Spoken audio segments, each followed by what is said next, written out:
नमस्कार, मैं हूँ रीता दास और स्वागत करते हैं आपका महानगर मेल न्यूज़ के विशेष प्रोग्राम एनडीएमसी स्पेशल अपडेट्स में।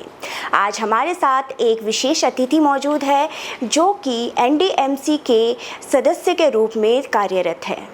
आइए उनसे बात करते हैं, उनसे जानते हैं उनके अनुभवों के बारे में, उनकी योजनाओं के बारे में जो वो दिल्ली के आम नागरिकों के लिए लागू करना चाहती है। विशाखा जी, आपके कार्यकाल के दौरान एनडीएमसी में आपने कौन सी चुनौतियों का सामना किया और आपने उनका हल कैसे किया? देखिए, आपको ध्यान होगा कि 2021 में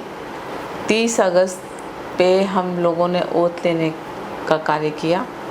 और आते ही चूँकि 2 साल ये लेट हुआ था चुनाव नॉमिनेशन, तो इसके कारण से बहुत एक गैप आ गया था 2 साल का। और इसी पीरियड में कोरोना काल भी आया जी। तो उस कोरोना काल के दौरान बहुत सारी चीज़ें ऐसी थी जिनको कि एक सिस्टम में लाना एक बहुत ज़रूरी चीज़ था।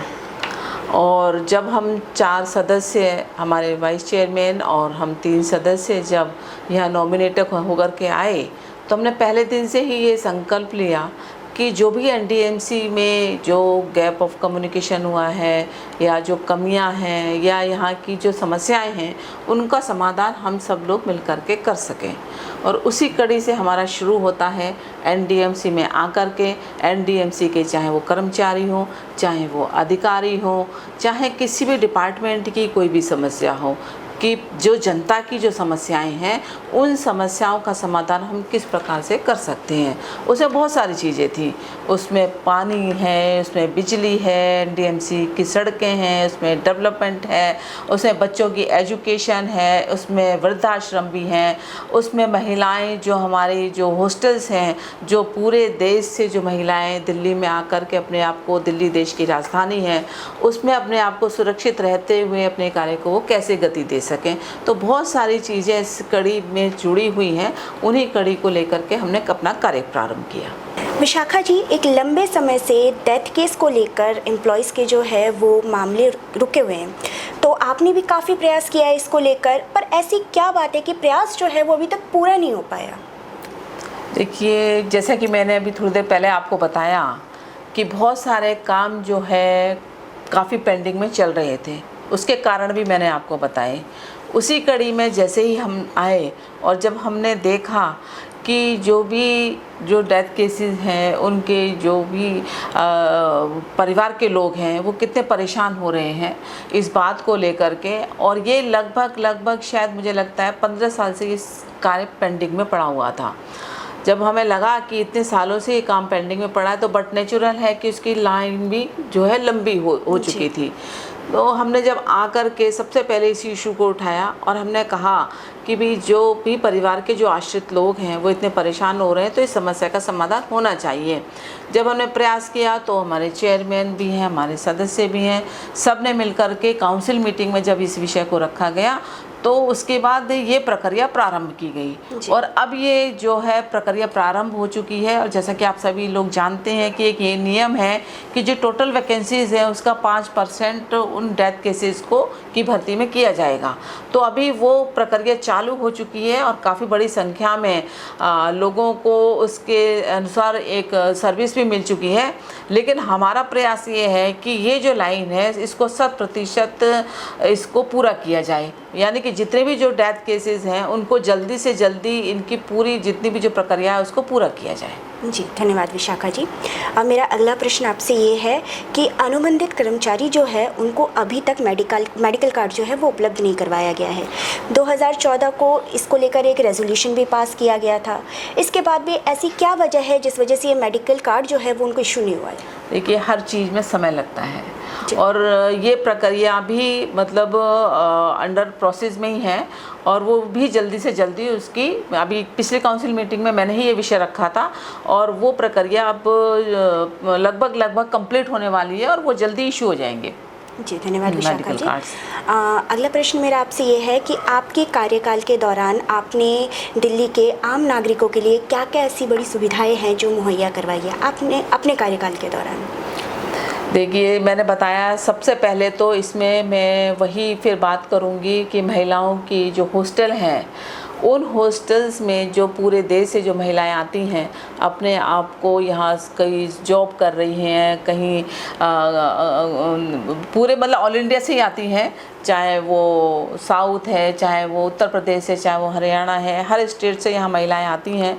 और उन महिलाओं के लिए यहाँ परिवार जैसा एक वातावरण मिले, उनको घर परिवार जैसा ही यहाँ पे उनको खाना मिले, वो सुरक्षित रहें। इस दृष्टि से हमने सबसे पहले उनके खाने की व्यवस्था को दुरुस्त करने की कोशिश की और उनके रहने की, उनकी सिक्योरिटी की, कि वो उनकी सिक्योरिटी, उनकी सुरक्षा हमारे लिए सर्वोपरि है। तो हमने उनकी सुरक्षा को ध्यान में रखते हुए वहाँ पे गार्ड्स हैं, उनकी सफाई व्यवस्था वहाँ की हॉस्टल वगैरह की ठीक रहे और ठीक से वो अपने आप को सुरक्षित महसूस कर सकें और अपने परिवार को वहाँ देख सकें। इसी प्रकार से हमारे ओल्ड एज होम भी हैं। उन ओल्ड एज होम में भी जो बुज़ुर्ग हैं हमारे, जो परिवारों को छोड़ करके एक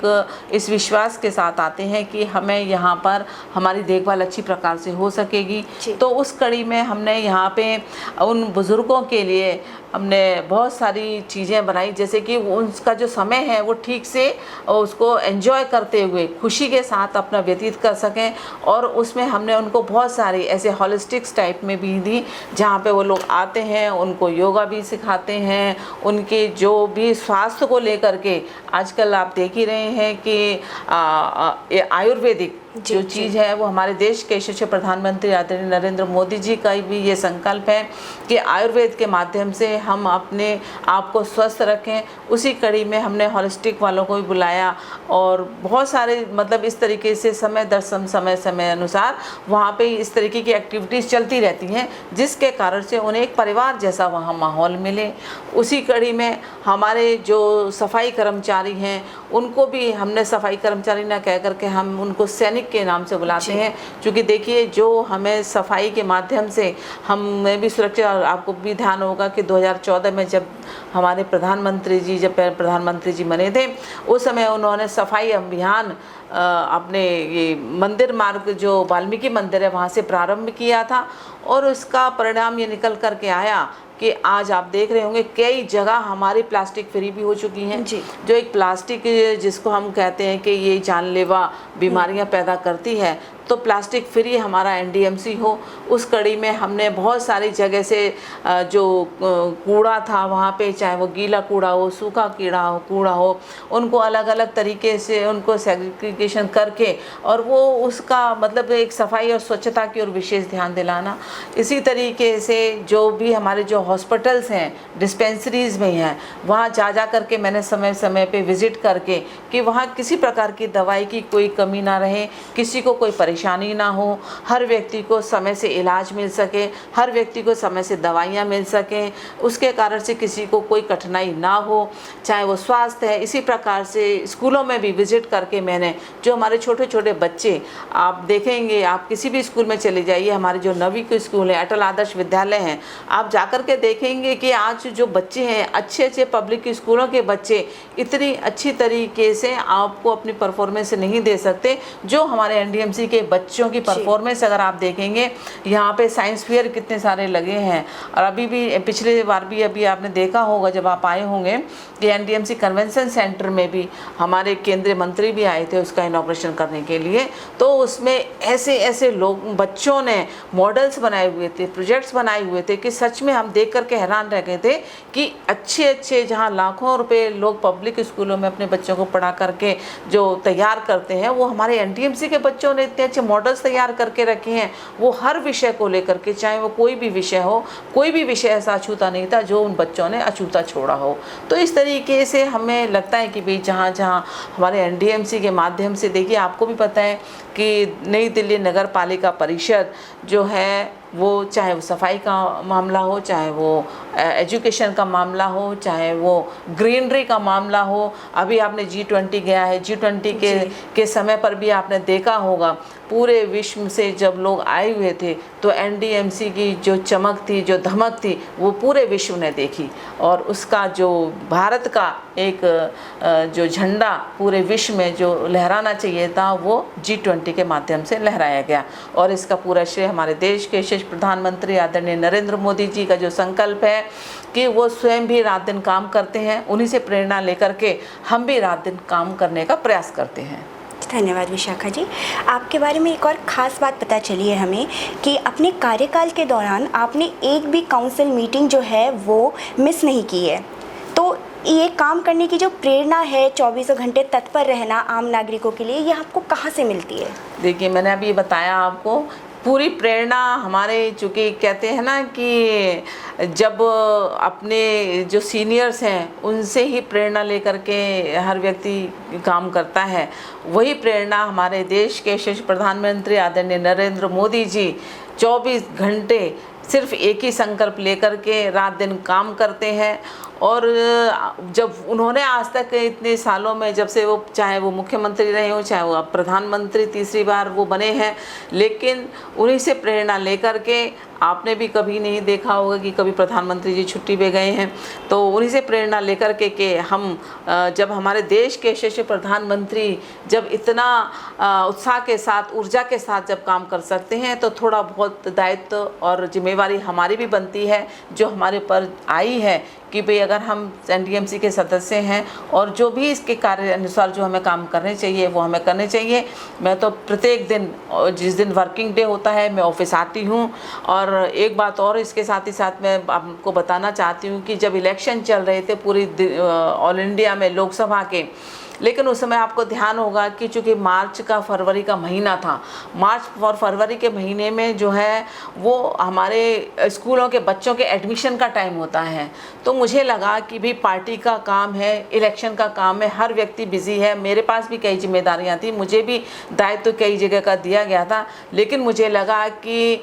मुझे ये इस काम के साथ साथ मुझे ये काम भी ज़रूरी है कि चूँकि इसमें बच्चों का भविष्य भी है और यहाँ बच्चे और उनके पेरेंट्स बेचारे इधर उधर ना भटकें, उनको किसी प्रकार की परेशानी ना हो, समय से उन बच्चों के दाखिले स्कूलों में हो जाएं। उसके लिए मुझे चाहे आधे घंटे का समय मिलता था, चाहे मुझे 1 घंटे का मिलता था या 2 घंटे का मिलता था, उस इलेक्शन दौरान के बाद भी मैं जो है समय निकाल करके उन बच्चों के भविष्य की चिंता करते हुए मैं ऑफिस में आकर के उन बच्चों के एडमिशन कराने का उनका प्रयास किया। और मेरे यहाँ पे जितने भी जो भी पेरेंट्स या बच्चे आए, 100% उन सब बच्चों का एडमिशन मैंने कराया, क्योंकि वो बेचारे किसी तरीके से जरा सी किसी कमी के पीछे वो या उनका कोई सुनने वाला नहीं है, उनका ऐसा एहसास ना हो, इसलिए मैंने ये अपना दायित्व समझा और उन सब बच्चों के दाखिले मैंने कराए।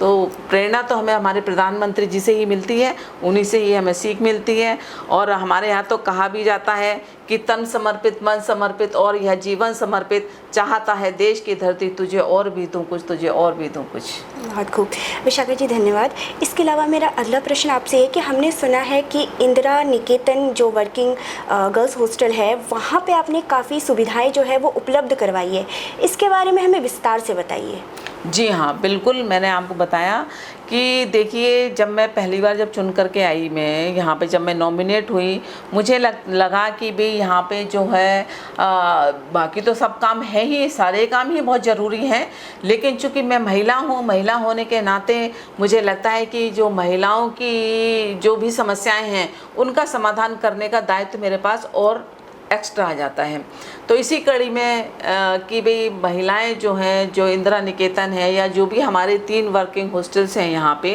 वुमेंस हॉस्टल्स हैं, तो उन सभी हॉस्टल्स में मैंने जा कर के वहाँ उनकी समस्याएं पूछी, उनकी जो भी समस्याएं थी, उनको चाहे किसी भी प्रकार की कोई समस्या हो, उन समस्याओं का समाधान करने का मैंने प्रयास किया। इसके साथ ही साथ एनडीएमसी में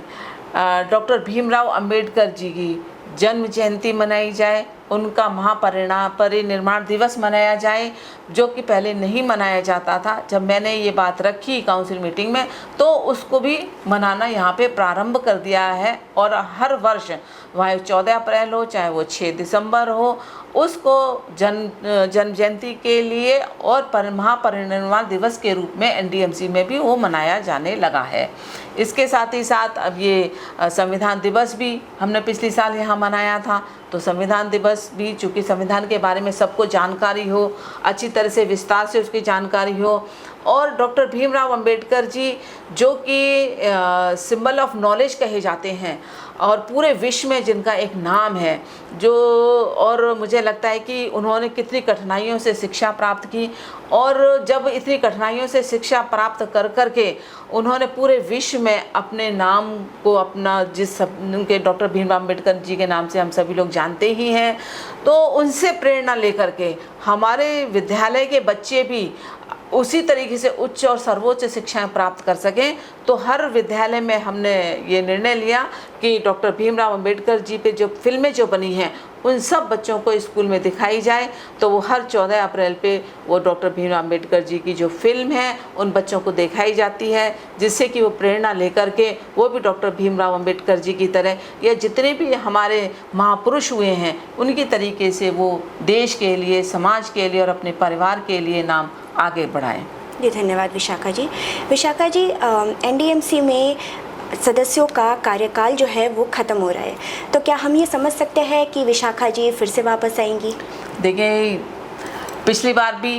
पार्टी ने ही निर्णय लेकर के हमें यहाँ भेजा काम करने के लिए। आगे जैसा पार्टी का निर्देश होगा, हम तो पार्टी के सिपाही हैं, पार्टी जैसा आदेश करेगी हम वो करेंगे। जी विशाखा जी, 2023 में प्रधानमंत्री नरेंद्र मोदी जी द्वारा विश्वकर्मा योजना जो है वो लागू की गई थी, इस पर आप हमें विस्तार से बताइए। परिषद में यशस्वी प्रधानमंत्री आदरणीय श्री नरेंद्र मोदी जी द्वारा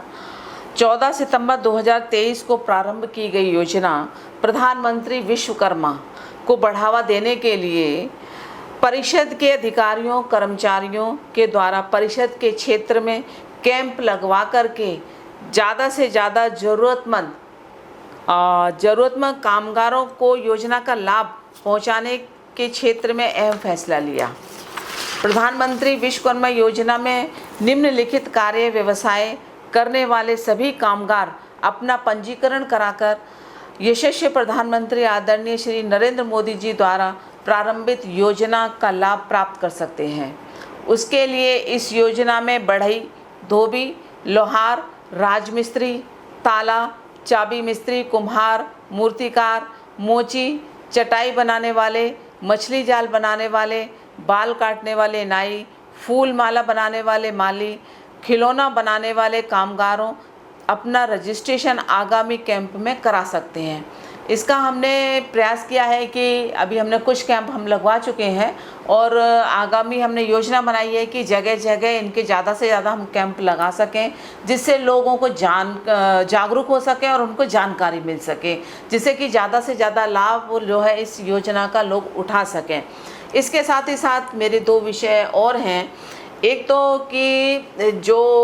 बिजली के जब कोरोना काल चल रहा था, उस कोरोना काल में बहुत सारे लोग बिजली का बिल जमा नहीं करवा पाए थे, क्योंकि कई लोग बेचारे काम पे नहीं जा पाए थे, उनके पास पैसा नहीं था और उस समय पे ये योजना भी नहीं थी कि भाई उनकी किस्तें बनाई जाए, उनको एक मुश्त ही बिजली के बिल जमा कराने होते थे। लेकिन मैंने ये विषय रखा काउंसिल मीटिंग में, और जब ये विषय रखा तो उसमें जो है उन लोगों की आसान किस्तों में वो पैसे अपना जमा करा सकें, उनको ये सुविधा उपलब्ध कराई गई। इसके साथ ही साथ एक और भी था, ये अपना जो दुकानदार हैं वो भी अपने जो किराया था वो भी नहीं जमा करवा पा रहे थे कोरोना काल में, क्योंकि कई दुकानें बंद पड़ी थी, जिसके कारण से उनके बेचारे पैसों का अभाव था। उनके लिए भी मैंने किस्तें बनवा करके कि वो छोटी छोटी किस्तें बना करके अपना किराया या उसके जो भी उनके ड्यूज़ थे वो अपने क्लियर कर सकें, जिससे कि उनकी जो दुकानें थी वो सीलिंग होने की कगार पर थी, उसको भी मैंने रुकवाया, जिससे कि उन बेचारों को बहुत बड़ी राहत मिली और अपने आज वो कार्य अपने जिस तरीके से जो पहले उनके कारोबार चल रहे थे वो पुनः उनके कारोबार चालू कर रहे हैं और वो अपना काम चला रहे हैं। अंत में जो आम नागरिक है दिल्ली के, उनके लिए और ख़ास करके एनडीएमसी के कर्मचारियों के लिए हमारे चैनल के माध्यम से कोई विशेष सूचना जो है उन्हें देना चाहेंगी? जी बिल्कुल, मैं देना चाहूँगी। मैं सिर्फ यही कहना चाहूँगी कि एनडीएमसी के चाहे वो कर्मचारी हैं चाहे वो अधिकारी हैं, हर व्यक्ति और इस एनडीएमसी में रहने वाले सभी नागरिक बड़े ही जागरूक हैं। बहुत जागरूक हैं और उन्हें पता है कि हमें किस तरीके से काम हमें करवाने चाहिए। यहाँ के कर्मचारियों को भी, यहाँ के अधिकारियों को भी, वो बिना कहीं समझ जाते हैं और कहने से पहले ही जो समस्याएं हैं उनका समाधान करने का वो प्रयास करते हैं। मैं आप सब लास्ट में बस यही कहना चाहूँगी कि आप सब लोग अपनी जिम्मेदारी को अच्छी तरीके से समझते हैं, उसी तरीके से आपने जो अब ये रिटायरमेंट के जब फंक्शन होते हैं, जो कि पीछे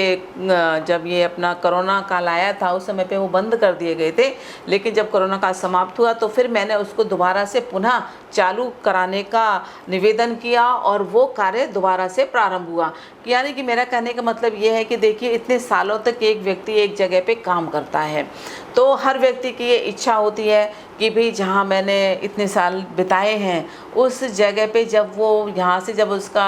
रिटायरमेंट का टाइम आता है, जब वो यहाँ से जाते हैं तो एक वो सम्मान के साथ, यानी कि पूरा सभी जो उनके साथी हैं या जहाँ जिनके बीच में रह कर के उन्होंने काम किया है वो सम्मान के साथ वहाँ से वो विदाई लें। लेकिन विदाई लेने के साथ साथ मैंने यहाँ देखा कि जो भी रिटायर जो चाहे वो कर्मचारी अधिकारी रहे हों उसके बाद भी वो NDMC से जुड़े रहते हैं। उन्होंने एक एसोसिएशन बनाई हुई है, उस एसोसिएशन के माध्यम से हर महीने उनकी एक मीटिंग होती है। उस मीटिंग के माध्यम से वो अपने जितने भी जो अभी भी जो उनके ग्रीवेंसेस हैं, जो एट प्रेजेंट जो लोग काम कर रहे हैं या पिछले टीम में जो काम उनके अधूरे रह गए थे, वो एसोसिएशन उनको काम करने के लिए आगे अग्रसर करती है और वो सारे काम मिल कर के एक दूसरे का साथ पकड़ करके उस कार्य को वो आगे बढ़ाते हैं। मेरा कहने का मतलब यह है, आप सभी लोगों का मेरा सिर्फ एक ही निवेदन है कि आप सब लोगों ने ईमानदारी से, सच्चाई से और मेहनत से NDMC को स्वच्छता के साथ, और जब कहते हैं ना स्वस्थ, जहाँ स्वच्छता होती है वहीं अपना स्वस्थ मस्तिष्क निवास करता है। जब हम स्वस्थ रहेंगे तभी हमारा मस्तिष्क भी काम करेगा। तो इसी तरीके से आप लोग इतनी मेहनत करते हैं, इतना काम करते हैं, उस मेहनत और काम करने के साथ साथ आपने NDMC एरिया को इतना सुंदर और स्वच्छ बना करके आज पूरे विश्व में आपने उसका एक उदाहरण पेश किया है। आप इसी तरीके से मेहनत करते हुए आप भी आगे बढ़ें और NDMC को भी आगे बढ़ाते रहें। धन्यवाद विशाखा जी, महानगर मेल को अपने तक कीमती समय देने के लिए। बहुत धन्यवाद।